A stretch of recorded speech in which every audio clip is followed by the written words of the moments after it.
Previously on Dream Realm. Is this cliche? Jordyn chuckled as she held tight to Isaac's waist. I don't think so. If everyone does this, then is it cliche or is it normal? Is there a difference? Oh, absolutely. Cliche makes it seem like everyone does it, but nobody does. Normal, it seems like everyone does it because they do. See, I disagree. I think the same person did all three murders. So besides age, what connects these murders? Well, I'm still looking for the connection and the source of how they'd be murdered. The more you talk about this, the more convinced I am that maybe a single man is behind it. So tomorrow, will you do some investigating with me? I've been happy since I broke up with Hiram. I just want to make sure you know that. I know you've been happy. I just want to make you even happier. She immediately flipped through the photos, eyeing them quickly but moving on when the photo proved to lack what she desired. Soon enough, though, she came up to a photo which helped her theory and she looked up to Elias. What are you doing tonight, after this stupid enchilada dinner?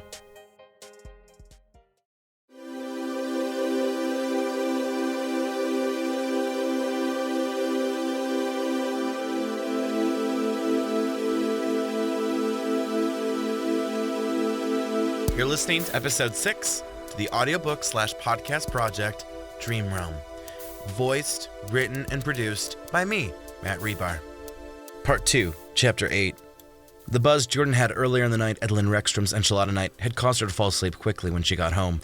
For some reason, her initial upset with Eric had melted away rather quickly, perhaps because she was looking forward to continuing her investigation alongside Elias. Hours ago, before the dinner, she had discovered a possibility which connected the three women and explained a couple of quirky questions developed through today's explanation. All three of them had dream masks, Jordyn explained, pulling out the photo which proved that Lachey had a dream mask. This isn't exactly surprising. Young females are probably going to use the dream realm, but the fact that all three did? I mean, it wasn't just two. It was all three. And Cindy Roberts told Chelsea that she had gone through something only, quote, certain friends would understand, and, well, perhaps those friends were on the dream realm, considering that Chelsea didn't believe Cindy really had any friends. So you think they're interconnected through the dream realm, Elias said, and whoever killed them knew them in the dream realm, perhaps? Exactly. Think about it. There's nothing really that ties these three women together except for, they were murdered, their age, they're girls, these dream masks. Because otherwise, we have good girl, doctoral candidate Maris, low-key crazy girl Cindy, and then this girl who was surrounded by bad influences but shot in the street, Lachey. Maybe they were part of a chat group or a dream setting. But what would have happened in the dream realm for them to be killed over? A secret life, like, the basketball boys' love affair. True crime doesn't really even happen in the dream realm, and even if it does, it's not real. Maybe someone shared some rather real secrets that are about real life and not just limited to the dream realm. But either way, we have to find out first if they are indeed on the dream realm together as friends. How do we do that? We just have to ask around and cross our fingers. Okay, Jordyn, that seems almost impossible. The dream realm is the only lead we might have. It's a gamble, but a gamble we need to take all the same. So fine, are we going to do this tonight? They were, and as the clock pushed 11 and Jordyn focused on trying to sleep, she soon was. She arrived outside yesterday's in 2010's West Coast. Elias was already logged in, and so she joined him within 2060's Urbana rather instantly. Urbana was the main realm setting painted upon like New York City with the vibe of Los Angeles and Chicago. Tall buildings, large museums, hidden treasures, gorgeous parks, all types of growth sprawled over the concrete jungle, all created for dreams. For some, Urbana was the ultimate treasure chest filled with everything a human could desire. For others, like Jordyn, it was a bit too large and foreboding. Some people perhaps loved to feel like an ant within the city, but for Jordyn there was such a thing as too large. She had appeared within feet of where Elias was. He was questioning a few people at the bar to see if they knew anything about Maris Gibbons, Cindy Roberts, or Lachey Palsley, but so far it seemed unsuccessful. How long have you been here? A couple hours, Elias responded. Took some drug medication to fall asleep early so I could start on some leads. How was dinner? The guy they tried setting me up with was weird, but otherwise it was delicious and I felt like I achieved some kind of social life. I'm glad your social life isn't suffering, Elias smiled. Meanwhile, I was asleep before 10 on a Saturday. All for a good reason. Back before dinner, Jordyn had inquired how they were supposed to search the dream realm for three women. Okay, well, I'll go ask the friends real quick for places the girls went to in the dream realm. See what happens, Elias said at the time. He had cooked up some leads and so had began following them. They were now standing outside a large, rather popular bar within Urbana called Tenacity. Thousands of people came to the bar, and with Elias asking everyone entering about the three girls, with some pictures ready as well, someone was bound to notice the girls, and that came 2 hours later when a man explained he remembered seeing Maris, although he didn't know her name, at a really cool shop called Starpoint. What year? Oh, this one, 2060, the guy nodded, even though he looked desperate to get inside the lust and booze of Tenacity. She was asking questions to the sweet old Asian lady who works there. That's why I remember her. When was this? Like 2 weeks ago? I don't know, man. I'm surprised I remember what she looked like. Satisfied with the information, Elias and Jordyn reappeared outside of Starpoint. They stepped in and immediately understood what the guy meant by really cool shop. Tea leaves and dried florals hung from the ceilings, white candles, spiritual knickknacks, tapestries, yoga and prayer books loaded up in tight quarters, books on astrology set next to astrology charts and gear, herbs stacked next to dried fruits for potions. All sorts of mythology seemed garbled together along with spiritual products. Indeed, in the back of the store was a lone Asian woman who appeared to be almost 100 years old. How can I help you? The lone Asian woman asked with a smile. We heard that this young woman visited your shop 2 weeks ago, Jordyn explained, showing the woman a photo of Maris. Do you recall this girl? Oh, I do, the woman nodded. She was in here looking for guides and books on spiritual cleanliness, and she had gone through trauma, wanted to rid herself of it. What kind of trauma? Elias asked, curious to what the shop owner meant. I did not know, nor did I ask. All I know was that she was upset about her past, but ready to find her future. She won't have a future. She was killed in real life, Elias snarled. The woman's eyes burst open like shattered glass. No, you're not serious. We're very serious, Elias continued. We need to know everything about her. I don't remember too much, the woman shrugged. I just remember she came in with a friend. Apparently a friend had told her about the place, and she looked around, asked a few questions, looked at some product. She left with a few things. A friend? Yes, she was told by a friend about here. Who was the friend? Another young lady named Jeannie. All I know about Jeannie is that she's a VIP member at Trouble. It's a smoke and drink shop across town. How do you know that? Jeannie is a regular who comes in here often with the VIP shirt. How she knew the girl you were looking for, I do not know. Elias and Jordyn left Starpoint and stood outside on Chestnut Street. The two stopped for a second. Okay, so Maris came into the store based on a recommendation from her friend Jeannie, who was a VIP member at Trouble. So I guess we have to go there, Jordyn sighed.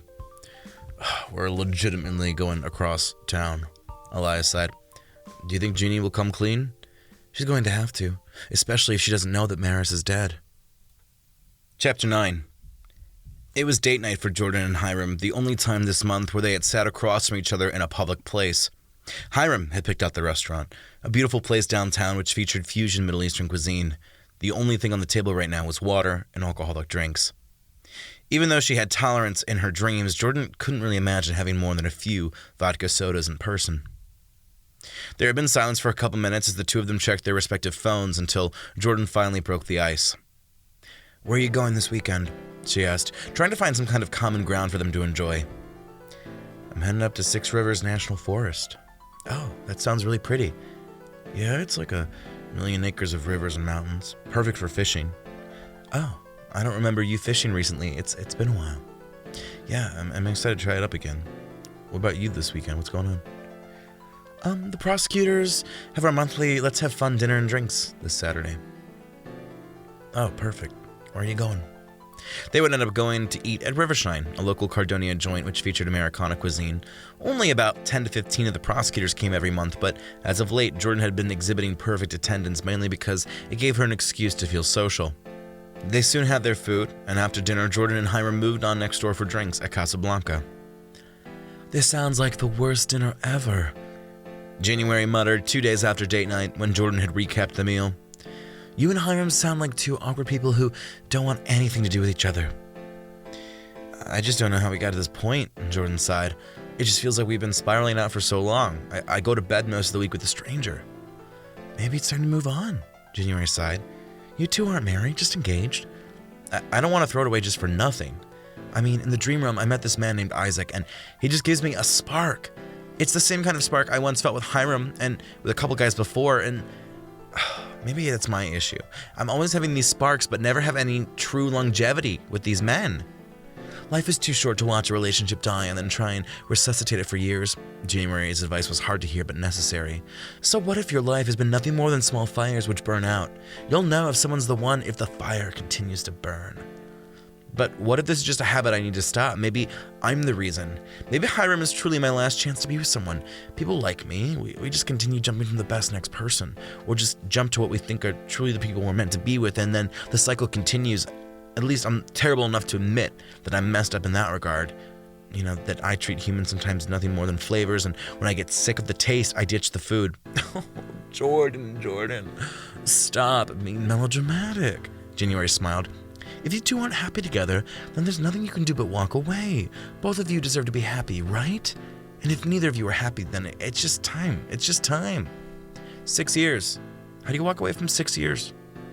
6 years is nothing compared to 10, 20, 30, 40 years. It's nothing when most of that time is living a lie, pretending to be happy, pretending to enjoy the time. You know what you have to do. What? You need to become free, Jordyn.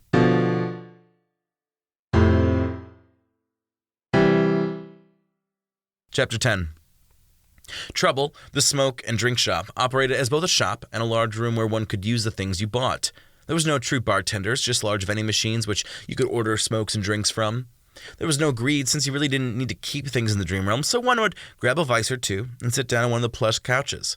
There were some live hookah pipes and bong pipes, the glass reflecting off the disco lights and the trance techno. Boys and girls made out with each other, skin and sweat perhaps the most common denominator of the evening. The VIP section was located on the stage area. Up with the VIP was the DJ, who happened to be some random white boy. Perhaps the DJ was a real person, perhaps he was a fake being made by the Dream Realm Code. Either way, he continued to zone out to the track while Elias and Jordyn approached and entered the VIP section. Elias and Jordyn had no idea what Janine looked like, so they went in rather dry. Both approached each girl and asked if they were Janine. Most girls looked confused, and so they assumed that the real Janine would respond with an affirmation. Jordyn found her in the back getting eye-fucked with her makeout buddy. Jeanne separated herself from the man and pulled the duo to the back alley behind Trouble. At this point, some of the VIP members were staring at Jordyn and Elias, who were clearly not VIP. "What can I help you with?" Jeanne asked curiously as she looked between the two. "Do you know Maris Gibbons?" Elias questioned. "Yes, I do," Jeanne nodded. "We've gone partying a few times. She's a good soul, very sweet girl. Why?" "Well, I hate to have to tell you this, but she was murdered last Monday," Jordyn explained, and Jeanne's face froze for a second. "In the real life? No. You're kidding. She was such a sweetheart. Who would want to do that to her?" "That's why we're investigating. Do you know anything about Maris? Like what was she doing last month, maybe?" "Well, she stopped partying. She said she didn't have the energy. I know she was hanging out at a cafe or something." "She asked you where she can go for help, and did you recommend Starpoint?" "I did. I go to Starpoint all the time. I like to get some of the supplies, cleanse my body here and there. I can use as much smoke and booze, and it doesn't affect me, but the stuff at Starpoint actually works in real life, too." "Okay. So how did Maris come to you?" Jordyn questioned, while Elias watched Jeanne carefully.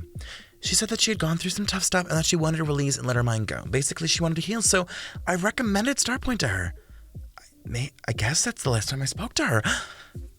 "Did she give any inclination to what she had been going through? Any kind of idea what kind of trauma was happening?" "No," Jeanne sighed. "I guess I should have worried a bit more than I did." "Well, where does Maris hang out?" "Like I said, she would just tag along with my group of friends because we all knew each other through mutuals, and I liked Maris. We grew close, but I know she's from California. I'm from Boston, so it's not like we could be friends in real life, and but I can't believe she was killed. Do you have any idea who did it?" "We don't, but we're going to find out." "Good," Jeanne nodded. I might not be able to tell you much more about Maris, but I know someone who could tell you more. Maris had a close friend in here named Jason Ukosko, yeah, and they almost dated, but then they didn't or something. He'd know more about where Maris hung out at." Jeanne closed her eyes for a second and reopened. "I messaged him. He's currently in 1990s Urbana at the Prickly Pear. He's game to talk to you. I didn't mention that Maris was murdered." "Don't worry, we can handle it from here. Thank you, Jeanne." "No problem." Jeanne smiled softly and then sighed again. "Maris was really a good person. It's a shame that her life was stolen the way it was. Please, find the killer." Gian vanished within the doorway, and the walls of the alley seemed to vanish for a second before being replaced with 1990s Urbana. They were in another alleyway, although they had been transported across town, and now were between the Prickly Pear and the Devil's Day Inn. "This part of Urbana is sketchy as hell," Jordyn explained to Elias. "Just be careful." "Sketchy? I guess I can handle that," Elias winked, before they walked out of the alley. Chapter 11. "Do you think GM was telling the truth back there?" Jordyn questioned as they stepped out of the alley and onto Rawlings Road. Down the street, a couple fights had broken out while a motorcycle race was happening down the side streets up north. "I think she was. She seemed rather genuine. I just have a couple questions about Maris's social life, although I don't think I'll get the answers." "Contemporary social lives aren't so easy. You're friends with a shit ton of people for a shit ton of reasons, but only a couple people actually mattered. I wonder if Jason Yukosko mattered in Maris's life. They almost dated or something, apparently." Elias snorted as they entered the Prickly Pear, the logo made up in the very large neon font over the front door. The building was dark and dim, a scatter of lights keeping the place from a purge of darkness. There was a mechanical bull, a few pool tables, a gambling machine, and some fictional sport teams on the television. Cowboys, bikers, outcasts, punks, freaks made their way to this part of Urbana. The question was, which tribe did Jason Yukosko belong to? "Are you two looking for me?" a voice cried out softly, and both Jordyn and Elias turned to face a young man in his 20s. He was perhaps the most average-appearing man in the bar. A husky, broad-framed, scuffy white man with small gauges and a couple tattoos. He had a prominent jawline and most likely a great smile.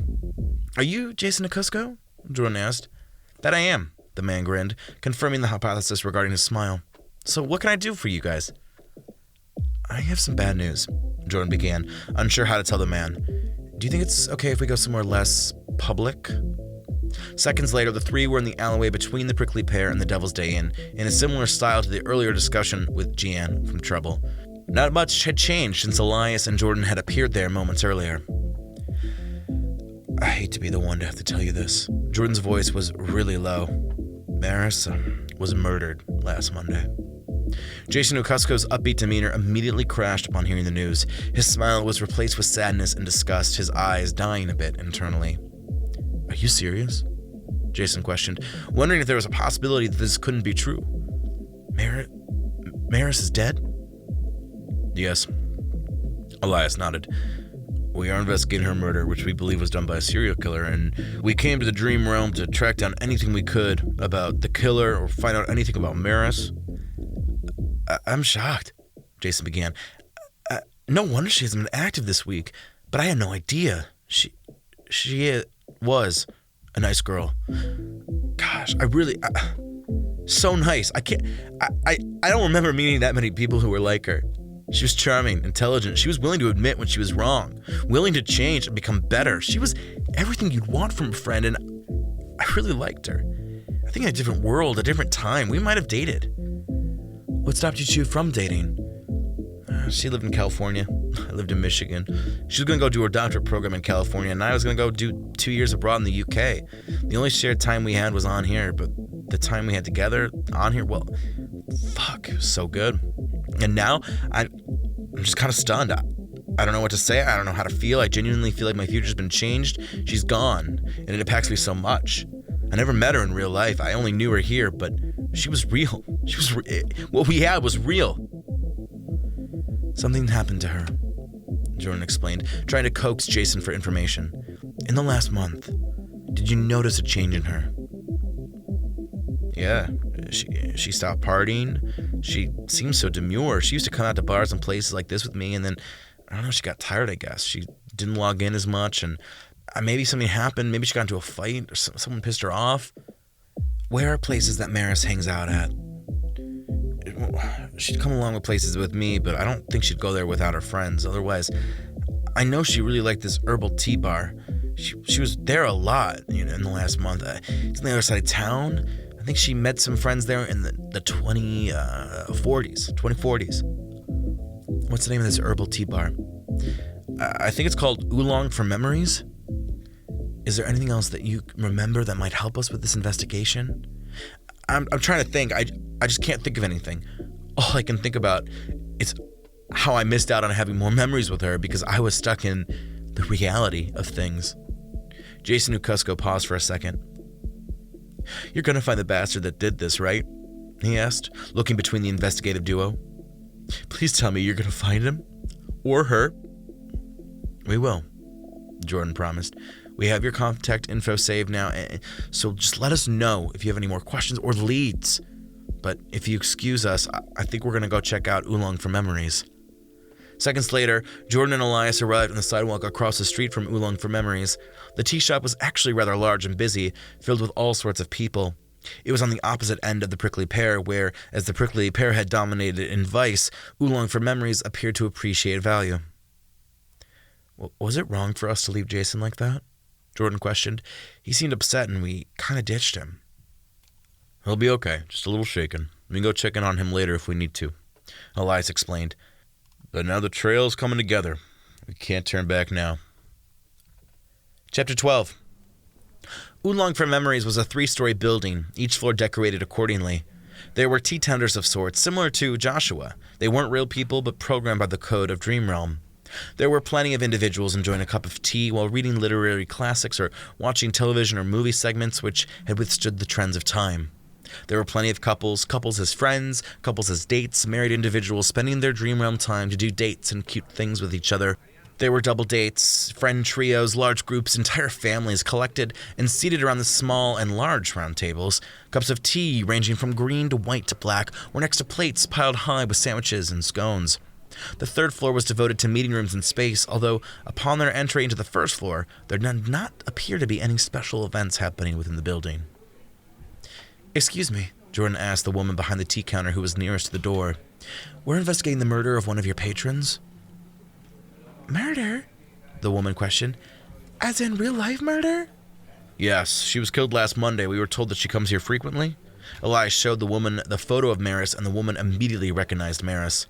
Oh, yes, I recognize her. She's part of a group that meets here every Sunday night. Monday morning, they rent the entire 3rd floor for their meeting and open the space up so the entire floor is used for the meeting. Then she and the other members will come here often throughout the week as well. Meeting? What type of meeting? Jordyn asked the tea tender. I don't know what the meeting's about. I just know the meetings happen. It's probably like 30, maybe 40 members deep, mainly females, but a couple males come in as well. Like I said, it'll be tomorrow. They start and end the week with the meeting, so to speak. You don't know anything else about the meeting? No, I just know Maris was a part of it. She seemed like a good person. Shame that she was murdered. How did it happen? Yeah, she was choked out by some unknown killer. We're trying to find out who might have done it, but we're here in the Dream Realm to get more of an understanding about her as well as the other victims. Other victims? We believe 2 other women were involved as well. Maris was murdered on Monday, and these other 2 were murdered on Wednesday and Friday this last week. They were all killed in different methods, but we think there's something to all of this. For the first time, Jordyn noticed the name tag of the tea tender, which read back the name Gray. Who are the other 2? Jordyn pulled out photos of Lachey and Cindy and showed them to Gray. Gray's face looked rather shocked as she stared between the 2 additional photos. Jordyn and Elias looked at each other in that split moment before Gray spoke. It seemed like there was indeed some kind of connection between the murders and Dream Realm. I also recognize these women. They came in on Sundays. I think they're part of the group too. Maris was more visible and present, but these girls, they're part of it. I know they are. I can remember them. Do you know anything else about these girls? No, nothing past the recognition of who they are. I'm sorry. Don't be sorry. At least we know how to find out more about these girls, Jordyn explained. We'll have to come back tomorrow to that meeting. We'll find out more about them then. Thank you, Gray. Elias nodded as he and Jordyn pulled away from the tea tender for a second and reconvened outside of the store. A light rain was drizzling over 2040 Urbana. So they are connected to the Dream Realm, Elias admitted rather shockingly. Wow, I thought this was a stretch. But they all come to this place, this tea shop, some secret society. I figured that the Dream Realm was our best bet, Jordyn nodded. We got lucky with all these leads back to this place. It could have taken us days to get here. And just in time for tomorrow's meeting, I can't help but appreciate the coincidences and the luck. What do you think this meeting is? No clue, but whatever it is, it's the reason these girls were killed. Jordyn's honesty sounded rather blunt when dealing with a triple murder. My mind is a bit on overload right now. Then let's call it a night. We managed to get this far in one night, and we'll have to tune in tomorrow to the meeting. There's going to be so many questions, I don't know how we'll be able to contain ourselves. I've never been known to contain myself, Jordyn chuckled. Good night, Elias. Elias vanished in front of her, but she eyed the clock which came up in her line of vision. It was only 5 in the morning. She had plenty of time left within the dream realm. With a quick jolt, she vanished from 2040 Urbana, back to a realm she enjoyed more. Chapter 13. I don't know what to do, Jordyn said, realizing how often and repetitive that statement seemed. Shit. That's been my mantra of late. You seem like the person who always knows what to do, so you're probably really thrown off considering you're on the opposite side of how you normally are. Jordyn and Isaac were now on their 8th meeting within the last few weeks, both of them having grown familiar with each other since the first night of yesterday's. Currently, they were on an island within the archipelago, one of the main rooms of the dream realm. Here, there were tens of islands scattered around randomly. Large boats and ships transported people across the open waters, cruises and vacation despots growing up in the form of tourist-like cities. People could create their own little islands, some of which, like the one Jordyn and Isaac were on, were completely abandoned by any other user. Instead, jungle vine and growth poured out of the backdrop as the two sat underneath a cabana, beach chairs keeping them from having to sit in the sand. Both of them had a drink, Isaac a large Corona and Jordyn a large daiquiri. I don't even know how to bring it up. How do you say let's break up, but in a kind way? It's not really a kind of type of demand. I think you just kind of cut to the chase. What if I don't meet someone like him again? There will be plenty of boys who are going to go after you, Jordyn. It just comes with who you want to date, who you want to fall in love with and marry. It'll happen eventually. I guess. She sipped the daiquiri. Maybe Hiram and I should try. Maybe we haven't really tried to fix our relationship. Can it be fixed? I don't know. I don't think you can infuse interest and passion, can you? It's like trying to start the heart of a man who's been dead for a while. I think this boat has just sailed. Speaking of boats being sailed, one large cruise ship came close to the island. Aboard the ship was loud music, dancing, buffets of food, open bars for drinks, massages, spa treatments, rather happy men and women engaging in bingo and sports, in pools of water and of sweat, bodies in limbo and sexual pleasure, doing things they wouldn't dare and act past their dreams. Limbs flailed in the air as nerves lit up with passion. The only thing which mattered here in the dream realm was the current feeling. I'm used to tracking down Terrible through the courts, Jordyn explained as the cruise made its way past the island and into the blue of the archipelago. I see people who act so selfishly, and sometimes people who are so selfless. I watch people destroy their lives with actions and words, some of them completely numb to the consequences of their natures. One by one, they plea out and claim guilt for a lesser sentence. Punches to the head become slaps to the wrist. But throughout all the jail time, the community services, the fines, and counseling, I'm almost a member of this subcategory of criminals. I don't care for anything but my own personal agenda.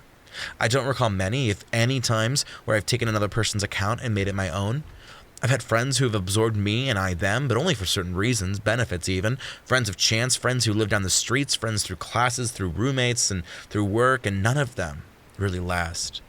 All of these friends forming some sort of collective basis as I move forward alone, and what has that gotten me? I'm not rich. I have a legacy, but certainly not fame.